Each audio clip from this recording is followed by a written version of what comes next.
Hofanoizana ny asa fampandrosoana efa natomboka teo anivon'ny commune urbaine Arivomamo dia nanapa-kevitra ny mbola ilatsa-kofidiana indray ny ben'ny tanàna Manoa RANDRIANARISOA. Mbola maro izy ny asa fanarenana mila atao, nahatsapa ny tenany fa mbola betsaka ny adidy tsy vita ary mila tohizana izany. Tsara aloha mampafantatra atsika vahoaka fa 5 taona izay, izany hoe mandat anankiray no vitako teto amin'ity tanàna Arivomamo ity. Matsapa ny tenako fa mbola maro ny zavatra takiany vahoaka. Ny tiako ambara ao anatin'izay dia mbola misy zavatra tsy vita zany ao. Dia tsapako henoko ny vahoaka izay mifanerasera amiko hoe mivereny ianao andriamatoa ben'ny tanàna, satrinay raha mbola eo ihany ianao.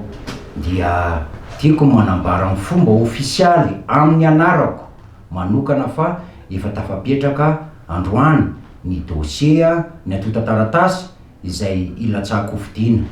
Fokontany 13 no mandrafitra ny commune Ambonivohitra Arivomamo, misy 3 alina eo ny mponina ao anatin'izany. Nampalaza Arivomamo hatramin'izay ny asa tanana, ny tenina lambamena ary efa tamin'ny andron'ny mpanjaka Andriamaribasy no nisian'izany teo manakasina. Tena sehatra mampalaza ny Arivomamo zany dia ny asa tanana satria izay ny andohana teto. Tiako mampafantatra anareo fa misy an'izay atao hoe ambo-panompo zay eto. Nisy mpanjaka 4 ny fandimbya teo amin'ny ambo-panompo. Dia tonga ny fampandritan'ny andrenam-ponomerina tamin'izany fotoana, resy ny andrenam-ponomerina ny mpanjaka izay mitondra ny anarana hoe Andriamaribasy izay mitondra farany teo.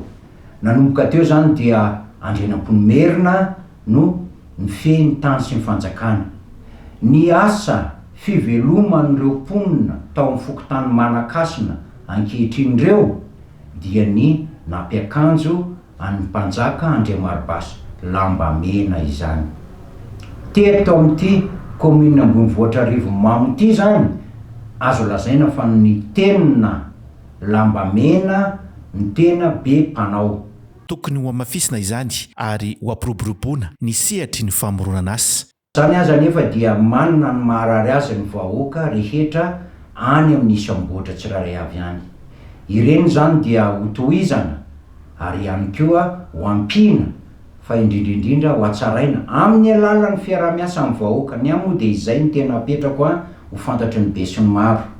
Tsy miasa irery ny ben'ny tanàna fa raha olona ray ny miasa dia tsy lasa lavitra itsika. Raha te handeha lavitra dia tokony ampina ny ben'ny tanàna. Izy moa ny anampy azy ny vahoaka aloha voalohany indrindra.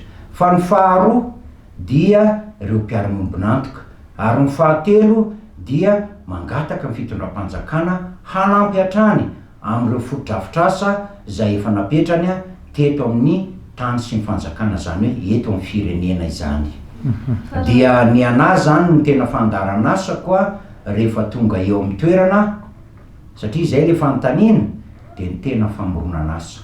Tsy zano hamorona asa fa mitady mpiara-miombonantoka aho hamorona asa eto amin'ity commune malala misy anay ity. Nanamafy ny tenany fa tsy mialonjafy ary misokatra amin'ny hery velona rehetra lehibe amin'ny anko ny fanohizana fiara-miasa amin'ny vahoaka.